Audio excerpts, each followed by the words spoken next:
ਲਓ ਜੀ, ਜਿਹੜਾ ਬੰਦਾ ਵੀ ਸਾਊਦੀ ਆਵੇ ਨਾ, ਇੱਕ ਗੱਲ ਦਾ ਧਿਆਨ ਰੱਖਿਓ ਵੀ ਇੱਥੇ ਦੀ ਗਰਮੀ ਦਾ ਖਾਸ ਖਿਆਲ ਰੱਖਣਾ।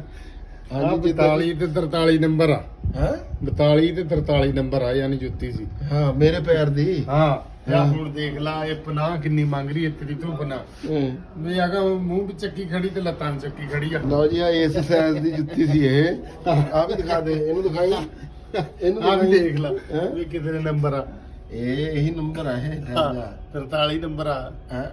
ਆ ਇਹ ਹੈ ਵੀ ਲਿਖਿਆ ਨਹੀਂ ਹੋਇਆ 43 ਨੰਬਰ। ਮੇਰਾ ਪੈਰ ਜਿਹੜਾ ਆ ਆ ਕਿੰਨਾ ਆਹ 43 ਆ। ਆ ਦੇਖ ਆ 43 ਆ। ਕਿੱਥੇ ਆ? ਆ ਦੇਖ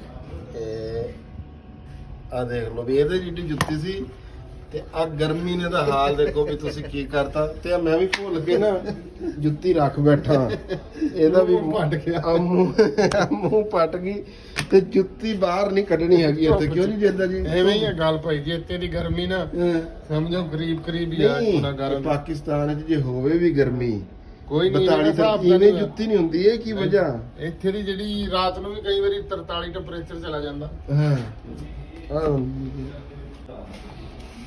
ਚਲੋ ਜੀ, ਲਓ ਜੀ, ਖਿਆਲ ਰੱਖਿਓ ਜੀ ਗਰਮੀ ਦਾ। ਕਿਉਂ ਜੀ? ਬਿਲਕੁਲ।